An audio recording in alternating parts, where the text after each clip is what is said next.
జరుగుతూ ఉండగా ఒకానొకప్పుడు భీష్మ పర్వంలో ఏమైందంటే ఆ భగదత్తుడు అని చెప్పి ప్రాగ్జ్యోతిషపురాధిపతి మొట్టమొదట భగదత్తుడు ఎక్కడ కనపడతాడు అంటే సభాపర్వంలో కనపడతాడు. సభాపర్వంలో రాజసూయాగం కోసం అని చెప్పి అర్జునుడు అన్ని దిక్కులకి జయించడానికి వెళ్ళినప్పుడు ఉత్తర దిక్కుకి అర్జునుడు వెళ్తాడు. వెళ్ళినప్పుడు ప్రాగ్జ్యోతిషపురాధిపతి అయినటువంటి భగదత్తుడు నరకాసురుని యొక్క కొడుకు, భూదేవి యొక్క కుమారుడు నరకాసురుడు, ఆయన కొడుకు భగదత్తుడు. ఆయన ఇంద్రుడికి స్నేహితుడు.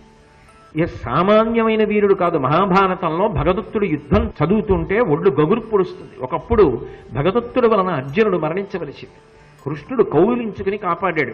ఆయనకి సుప్రతీకము అని ఒక ఏనుగు, అది ఐరావత వంశంలో జన్మించి అసలు దాన్ని ఎవ్వరూ ఆపలేరు. అది యుద్ధం చేస్తుంది. అది పాండవ బలాల్ని ఎంతో బలాన్ని చంపేసింది. అంత గొప్ప ఏనుగు. ఆ ఏనుగు మీద ఎక్కి వెడతాడు యుద్ధానికి.